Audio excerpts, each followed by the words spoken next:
Video like जरूर कर लीजिए और ऐसे वीडियो लगातार फ्री में पाने के लिए चैनल को तुरंत सब्सक्राइब कर लीजिए और बेल आइकन को जरूर टैप कर लीजिए ताकि आगे भी सारे वीडियो आपको मिलते रहे। यूट्यूब में फॉलो करते हैं तो प्लीज ये वाला फ्री टेलीग्राम चैनल जरूर ज्वाइन कर लीजिएगा। सारे नोटिफिकेशन सारे अपडेट यहीं पे आते हैं, ध्यान रखिए। Hello everyone, welcome to study for civil services.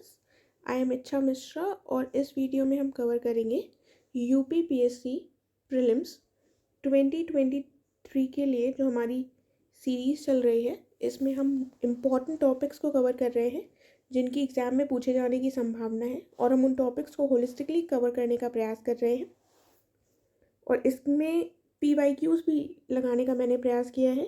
UPSC के जो टॉपिक्स से रिलेटेड क्वेश्चंस पूछे गए हैं उनको भी मैंने कुछ क्वेश्चंस को यहाँ पर दिया हुआ है ताकि आपको समझ आ सके कैसे क्वेश्चंस पूछे जाते हैं और कई बार यूपीएससी से भी क्वेश्चंस यहाँ पर ले लिए जाते हैं। तो ये बाइलिंगुअल सीरीज़ है, आप हिंदी मीडियम के हों या इंग्लिश मीडियम के, दोनों ही मीडियम के लोग इसको देख सकते हैं और इससे बेनिफिट ले सकते हैं। तो इसको स्टार्ट करने से पहले मैं आपको बताना चाहूँगी कि आप हमारे पेड ग्रुप से जुड़ सकते हैं जो यूपीएससी, बीपीएससी, यूपीपीएससी, यूपीट्रिपल और ईपीएफओ जैसे सभी एग्ज़ाम्स के लिए चलाई जा रही है। इससे संबंधित अधिक जानकारी आपको गिवन नंबर्स पर मिल जाएगी।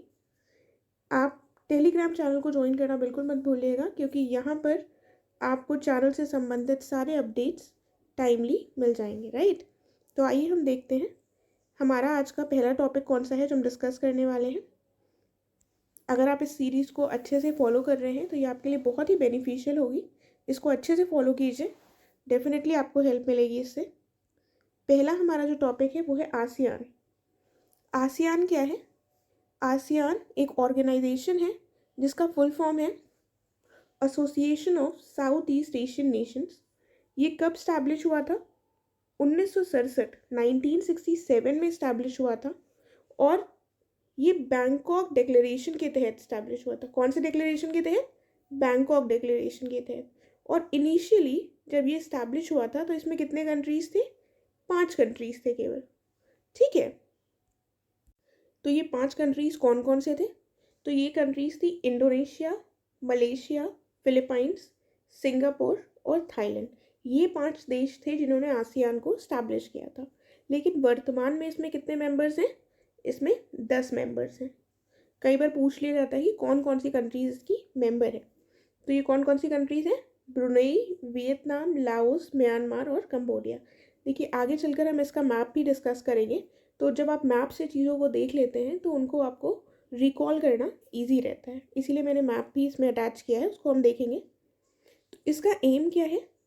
इसका एम है एक्सेलरेट करना इकोनॉमिक ग्रोथ को, सोशल प्रोग्रेस को बढ़ाना और कल्चरल डेवलपमेंट को बढ़ाना। और ये मिलजुल कर ये ऐसे कदम उठाएंगे, राइट। देखिए हिंदी में जो लिखा हुआ है वो आपको नीचे मिल जाएगा। हिंदी में बताया गया है, इधर ये थोड़ा गड़बड़ हो गई है, ये ऐसे होंगे। तो इसका मोटो क्या है आसियान का? 1 विजन, 1 आइडेंटिटी और 1 कम्युनिटी। आपसे स्टेटमेंट में क्वेश्चन पूछा जा सकता है कि कौन से ऑर्गेनाइजेशन का मोटो ये है। तो अगर आपने पढ़ लिया है तो आप बता पाएंगे, अदरवाइज आप क्वेश्चन में कंफ्यूज हो जाएंगे। तो आसियान का मोटो क्या है? 1 विजन, 1 आइडेंटिटी एंड 1 कम्युनिटी, यानी कि एक दृष्टि, एक पहचान और एक समुदाय। और इसका उद्देश्य यहीं पर जो हम ऑलरेडी डिस्कस कर चुके हैं वो लिखा है। आगे देखते हैं। आसियान समिट होती है और ये समिट जो होती है ये हाईएस्ट पॉलिसी मेकिंग बॉडी है जिसमें जो भी आसियान कंट्रीज़ हैं इनके हेड्स ऑफ स्टेट्स इसमें पार्टिसिपेट करते हैं आसियान समिट में, ठीक है। और अगर हम आसियान को एक देश के रूप में देखें, इसमें तो बहुत सारे 10 मेंबर्स हैं टोटल, लेकिन अगर हम एक ग्रुप को एक देश के रूप में देखें तो ये 7th लार्जेस्ट इकॉनमी है दुनिया की। कौन सी लार्जेस्ट इकॉनमी है? 7th largest. तो अब मुझे ये बताइए इंडिया कौन से नंबर पे स्टैंड करती है इसमें? इंडिया की कौन सी रैंक है लार्जेस्ट इकॉनमीज में? तो जो इंडिया है ये 5th लार्जेस्ट इकॉनमी है नॉमिनल टर्म्स में, और पीपीपी में, ये पब्लिक प्राइवेट पार्टनरशिप में, इसकी जो रैंकिंग है वो है 3rd, ठीक है। तो याद रखिएगा, इससे रिलेटेड भी क्वेश्चन पूछा जा सकता है। तो ये अगर एक बॉडी के रूप में देखें तो मतलब एक कंट्री के रूप में देखें तो ये 7th लार्जेस्ट इकॉनमी है इस समय पर, और ऐसा प्रोजेक्टेड है कि 2050 तक ये कौन से नंबर पर पहुंच जाएगी? 4th नंबर पर पहुंच जाएगी, राइट। उसके बाद अभी रिसेंटली इंडिया आसियान समिट हुई थी, ये कहाँ पर हुई थी? कंबोडिया में हुई थी। तो ये हमारा एक करंट अफेयर का क्वेश्चन हो गया कि इंडिया आसियान समिट कहाँ पर हेल्ड हुई थी? ये कंबोडिया में हेल्ड हुई थी। देन 2022 में इंडिया और आसियान ने कंप्लीट किए हैं अपनी रिलेशन के डिप्लोमेटिक पार्टनरशिप के 30 साल। ठीक है, 2022 में कंप्लीट किए हैं। तो ये फ्रेंडशिप ईयर मनाया गया था 2022 को दोनों देशों के बीच में। ठीक है, इसीलिए शायद इससे क्वेश्चन बनने की भी संभावना रहेगी। देखिए, इससे संबंधित कुछ अन्य पॉइंट्स भी डिस्कस कर लेते हैं। जैसे 8 अगस्त को सेलिब्रेट किया जाता है आसियान डे के रूप में। किसके रूप में? आसियान डे के रूप में सेलिब्रेट किया जाता है। उसके बाद आसियान का जो सेक्रेटेरिएट है ये कहाँ पर है? ये है जकार्ता में। जकार्ता किसकी कैपिटल रही है?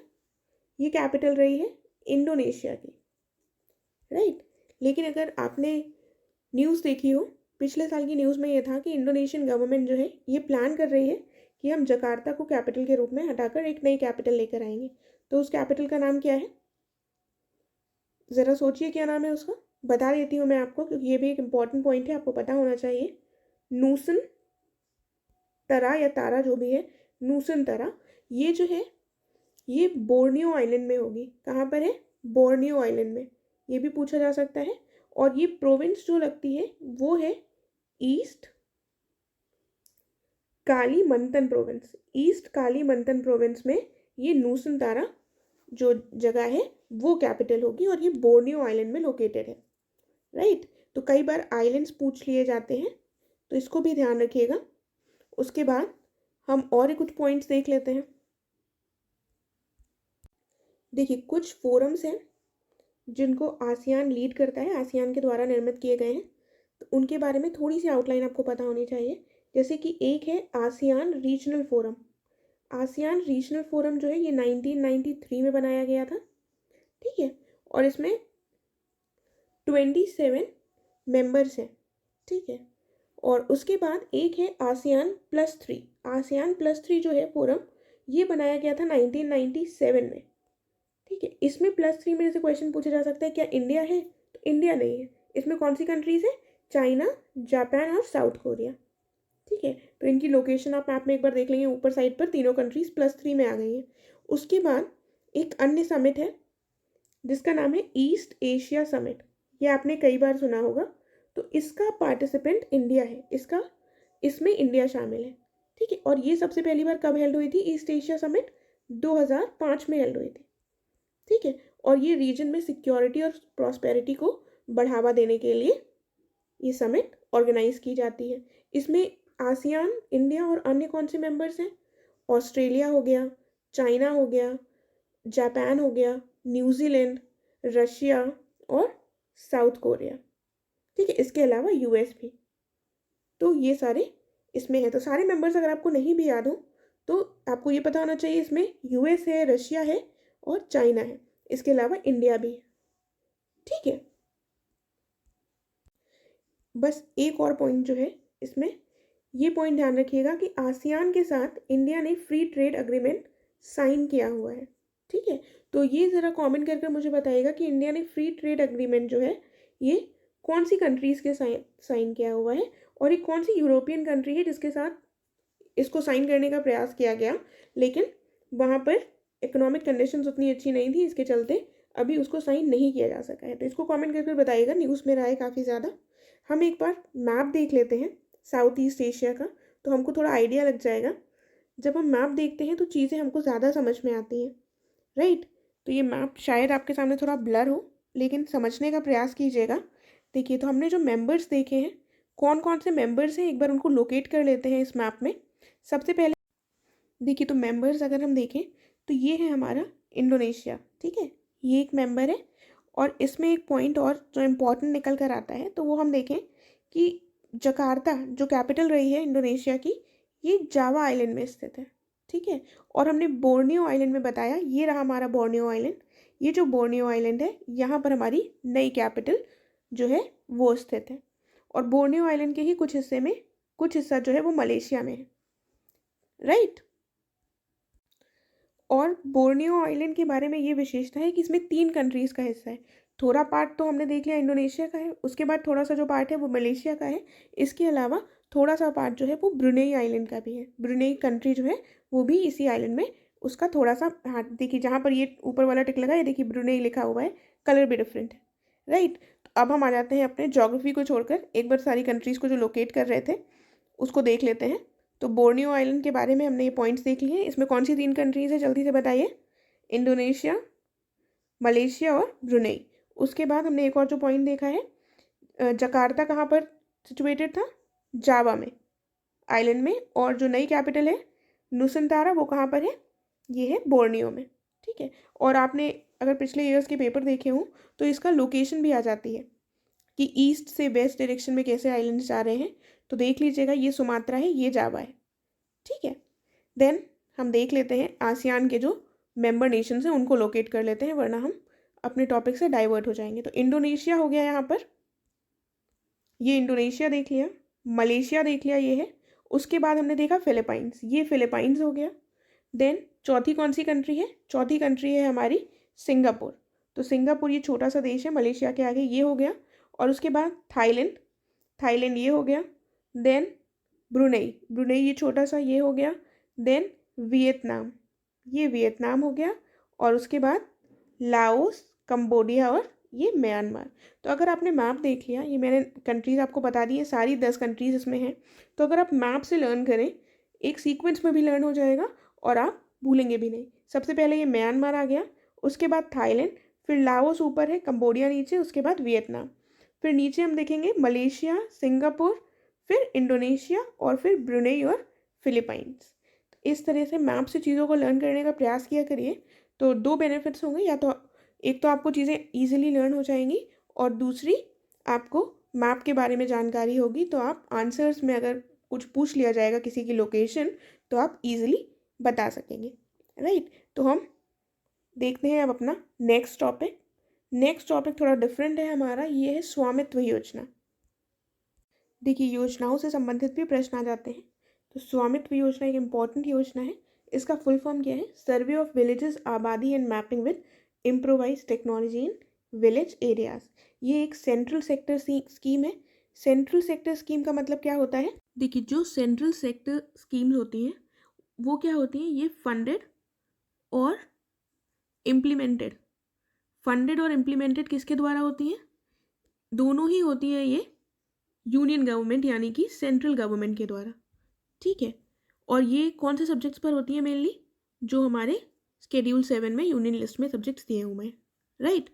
उसके बाद एक दूसरा नाम आपने सुना होगा, centrally sponsored scheme. Centrally sponsored schemes कौन सी होती हैं? ये वो स्कीम्स होती हैं जिनको फंड कौन करता है? यूनियन गवर्नमेंट, और स्टेट गवर्नमेंट इसको इम्प्लीमेंट करती है, ठीक है। इसमें जो फंडिंग पैटर्न होता है वो 50-50 या 75-25, ठीक है, इस तरह से फंडिंग पैटर्न होता है। तो इसमें कंफ्यूज मत होइएगा, ईजी सी चीज़ है लेकिन हमें पता होनी चाहिए। तो स्वामित्व क्या है? ये एक सेंट्रल सेक्टर स्कीम है, राइट। ये लॉन्च की गई थी 24 अप्रैल 2021 को। पहले एक पायलट फेज में लॉन्च की गई थी 2020 में, यहाँ पर 2020 होना चाहिए। पहले पायलट फेज जब कंप्लीट हो गया था उसके बाद इसको 2021 में लॉन्च किया गया था, 24 अप्रैल 2021 को।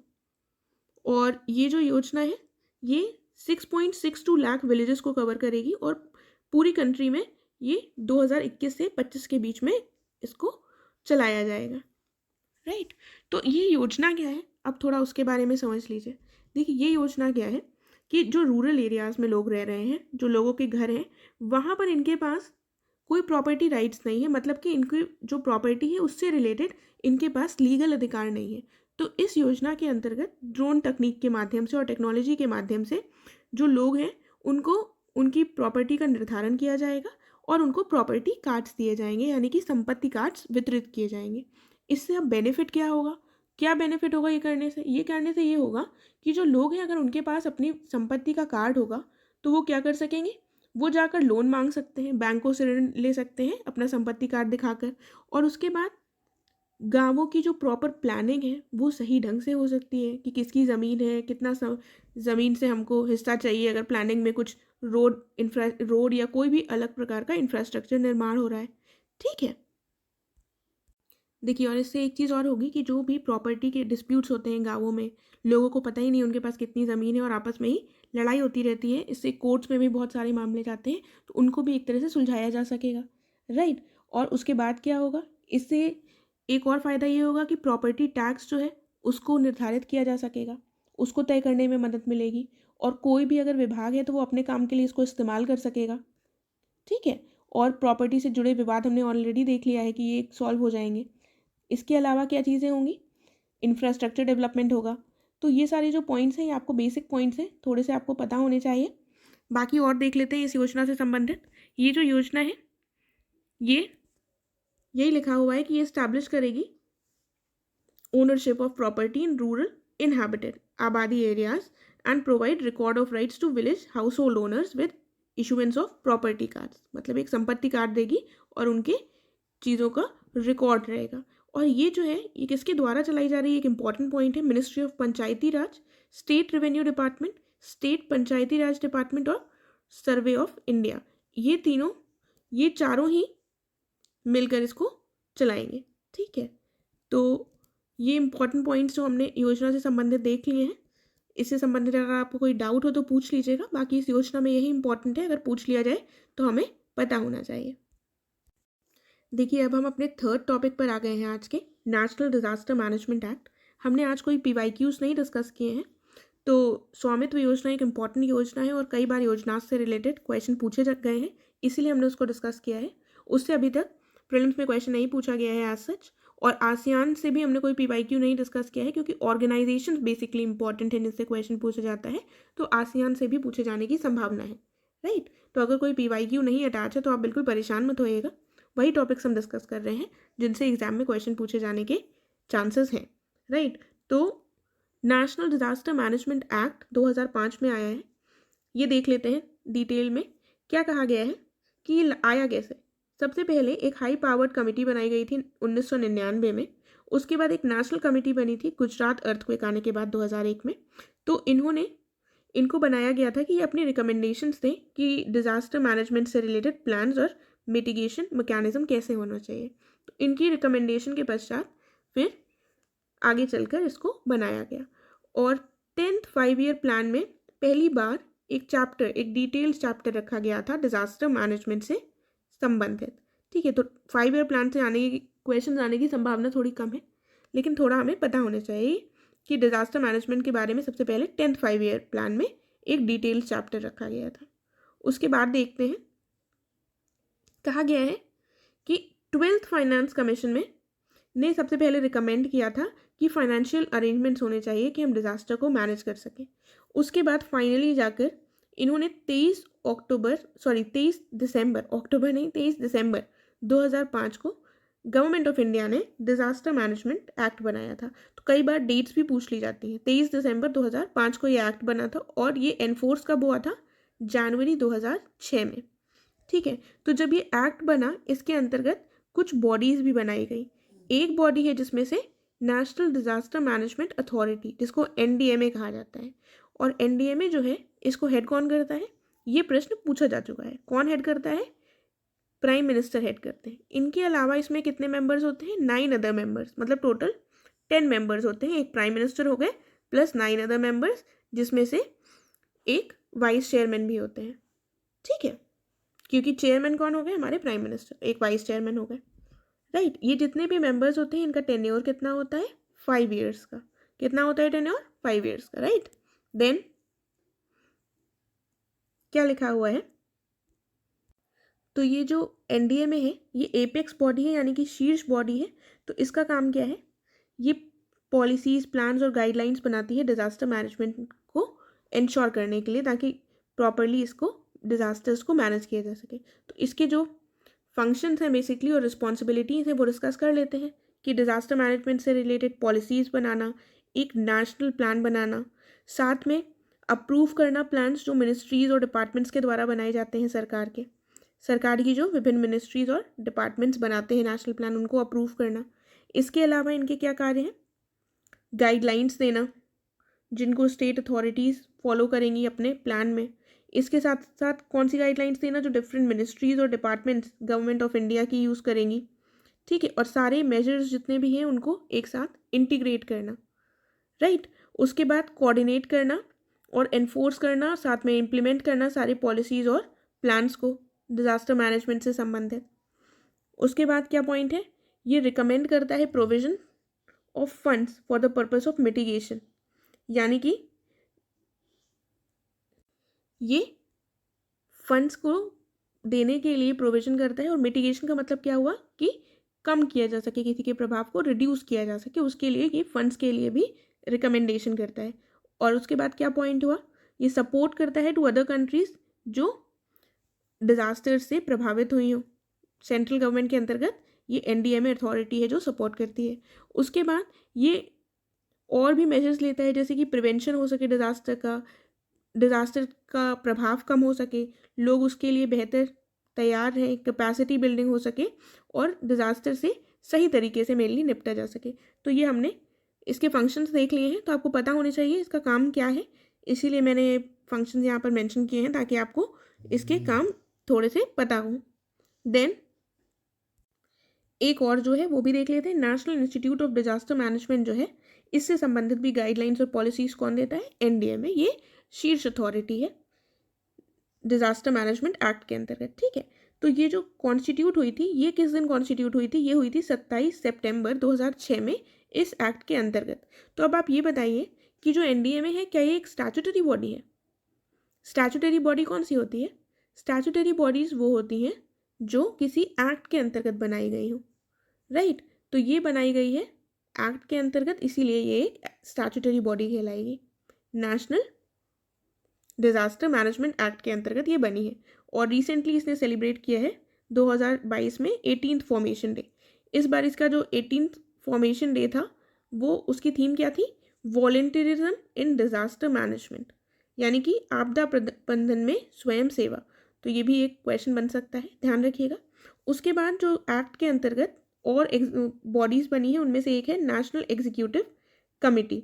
ये सरकार के द्वारा, सेंट्रल गवर्नमेंट के द्वारा सेट की जा सकती है एनडीएमए को असिस्ट करने के लिए, और ये किस लिए रिस्पॉन्सिबल होगी, for the preparation of National Disaster management plan, इसको बनाने के लिए ये जिम्मेदार होगी। तो एक्ट के अंदर जो बॉडीज़ हैं वो थोड़ी पता होनी चाहिए। उसके बाद स्टेट डिजास्टर मैनेजमेंट अथॉरिटी, ये भी एक्ट के अंतर्गत बनाई गई है और ये जो काम एनडीएमए सेंट्रल लेवल पर करता है, उसी के लगभग ये काम स्टेट लेवल पे करती है। इसको हेड कौन करता है, तो चीफ मिनिस्टर। उसको हेड कौन करता है, प्राइम मिनिस्टर। उसमें प्राइम मिनिस्टर के अलावा कितने मेंबर्स थे, 9। इसमें कितने मेंबर्स हैं, 8, ठीक है। तो एक मेंबर कम हो गया है। और ये क्या मैंडेट करते हैं कि सारे जितने भी डिपार्टमेंट्स हैं स्टेट गवर्नमेंट के अंतर्गत, वो प्रिपेयर करें अपने डिजास्टर मैनेजमेंट प्लान्स, ठीक है। ये हो गया। उसके बाद क्या है, डिस्ट्रिक्ट डिजास्टर मैनेजमेंट अथॉरिटी। इससे संबंधित भी कंफ्यूज करने का प्रयास किया गया है, कई बार क्वेश्चंस पूछे गए हैं कई एग्जाम्स में कि इसको हेड कौन करता है। तो जो डिस्ट्रिक्ट मजिस्ट्रेट, डीएम या फिर जो डेप्यूटी कमिश्नर होते हैं, वो इसको हेड करते हैं, राइट। और उसके बाद आता है नेशनल डिजास्टर रिस्पॉन्स फोर्स, जिसको हम एनडीआरएफ कहते हैं। ये किसके अंतर्गत फंक्शन करती है, NDMA, national Disaster Management authority के अंतर्गत ये फंक्शन करती है। देखिए, मेरा प्रयास है कि हम उन्हीं चीज़ों को डिस्कस करें जो हमारे लिए प्रीलिम्स के पॉइंट ऑफ व्यू से रिलेवेंट है, क्योंकि अगर आप देखें मेंस का सिलेबस, तो मेंस में भी डिजास्टर मैनेजमेंट का टॉपिक है GS 3 में, और ये टॉपिक काफ़ी वास्ट है। उसके लिए अगर हम डिस्कस करेंगे तो हमारा डिस्कशन काफ़ी बड़ा हो जाएगा। तो यहाँ पर हम चीज़ों को प्रीलिम्स फोकस्ड ही रख रहे हैं, इसीलिए ज़्यादा उसके बारे में डिटेल्स में इसमें डिस्कस नहीं कर रहे हैं, राइट। तो क्वेश्चन देख लेते हैं। एक हमारा PYQ है। क्या क्वेश्चन है कि नेशनल डिजास्टर मैनेजमेंट डिवीजन जो है इंडिया में, ये नोडल डिवीजन है मिनिस्ट्री ऑफ होम अफेयर्स की फॉर डिजास्टर मैनेजमेंट। और पूछा गया है who is the ex officio chairman of National Disaster Management Authority. Options क्या है, prime minister, home minister, defence minister या health and family welfare minister. तो ये पूछा जा चुका है प्रश्न। यहाँ पर आपको मिनिस्ट्री ऑफ होम अफेयर्स दिया हुआ है ताकि आप कंफ्यूज होकर ऑप्शन बी टिक कर दें, लेकिन हमें पता है हमारा करेक्ट आंसर क्या है, prime minister, option A. Ex officio मतलब जो भी प्राइम मिनिस्टर बनेगा वो ऑटोमेटिकली इस पद को ग्रहण कर लेगा। ठीक है, तो ये देख लिया हमने, ऑप्शन ए करेक्ट है। आगे बढ़ते हैं। उसके बाद हम एक जो करंट अफेयर का भी टॉपिक डिस्कस करते हैं। उस देखिए, अब जो नेक्स्ट देख रहे हैं हम अपना टॉपिक करंट अफेयर का होता है जो, वो है हमारा EWS का कोटा। देखिए, इससे संबंधित भी प्रश्न पूछा गया है कि ये कौन सा अमेंडमेंट एक्ट था, ये प्रश्न पूछा जा चुका है पहले। तो 103वां 103rd कॉन्स्टिट्यूशनल अमेंडमेंट किया गया था, जिसके माध्यम से 10% कोटा दिया गया था EWS को। रिसेंटली क्या हुआ था, ये सुप्रीम कोर्ट में केस किया था और कहा गया था इसकी वैलिडिटी को सुप्रीम कोर्ट के द्वारा चेक करने के लिए इसको ले जाया गया था। तो सुप्रीम कोर्ट ने कह दिया ये जो अमेंडमेंट हुआ है ये बिल्कुल वैलिड है। ठीक है, इसको वैलिड ठहरा दिया गया है, तो ये इंपॉर्टेंट हो गया है, करंट अफेयर्स का भी पार्ट बन गया है। ये बेसिकली आया कब था, ये आया है 2019 में अमेंडमेंट के द्वारा। लेकिन अगर आप देखें तो इसके रिकमेंडेशन दिए गए थे 2010 में सिन्हो कमीशन के द्वारा। किसके द्वारा? सिन्हो कमीशन ने अपनी रिपोर्ट सबमिट की थी 2010 में और ऐसा कोटा लाने की, ऐसा रिजर्वेशन का रिकमेंडेशन दिया था। तो ये जो एक्ट है 103rd अमेंडमेंट एक्ट 2019 का, इसने कौन से आर्टिकल्स इंसर्ट किए हैं? आर्टिकल 15(6) और आर्टिकल 16(6) हमारे कॉन्स्टिट्यूशन में इंसर्ट किए हैं, जिसके माध्यम से EWS रिजर्वेशन दिया जा रहा है नॉन OBC और non SC/ST sections of the population. तो जैसे आपसे क्वेश्चन पूछ लिया जाए कि कोई OBC है या कोई SC/ST है, तो क्या उसको एक और कोटा मिल सकता है, एक और रिजर्वेशन मिल सकता है? तो ऐसा प्रावधान नहीं है, 2 रिजर्वेशन नहीं मिल सकते हैं। तो EWS नॉन SC/ST और नॉन OBC को दिया जाएगा, राइट। तो मेनली क्या किया गया है, आर्टिकल 15 क्लॉज 6 के द्वारा क्या किया गया है, EWS रिजर्वेशन दिया गया है एजुकेशनल इंस्टीट्यूशंस में एडमिशन के लिए। और 16 क्लॉज 6 के अंतर्गत क्या किया गया है, EWS रिजर्वेशन दिया है गवर्नमेंट पोस्ट्स के लिए। ठीक है, गवर्नमेंट जो पोस्ट है उनके लिए दिया गया है, राइट।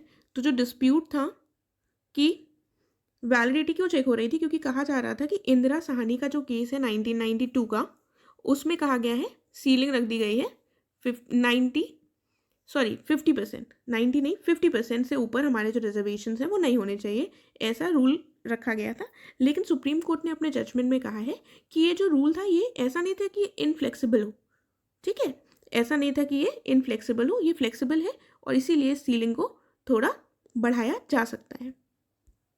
और साथ में एक और पॉइंट रखा गया कि सुप्रीम कोर्ट ने कहा है कि जो इंदिरा साहनी का जजमेंट था 1992 का, ये अप्लाई हो रहा था SC/ST OBC कम्युनिटीज़ के लिए, लेकिन जनरल कैटेगरी के लिए अप्लाई नहीं हो रहा था, राइट। तो ये जो है कोटा, ये जनरल कैटेगरी के लिए है, तो ये इसको वैलिड बता दिया गया है और जो हमारे कॉन्स्टिट्यूशन का बेसिक स्ट्रक्चर है उसको, उसका उल्लंघन नहीं कर रहा है, राइट।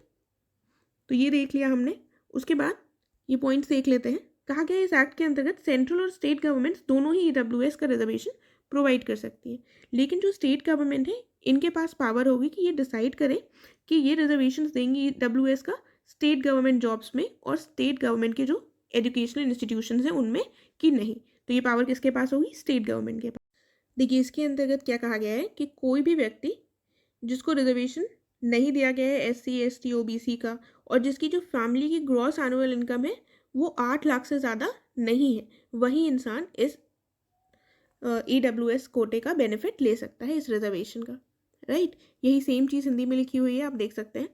उसके बाद इसमें कुछ और एक्सेप्शंस भी हैं जो हमें पता होने चाहिए।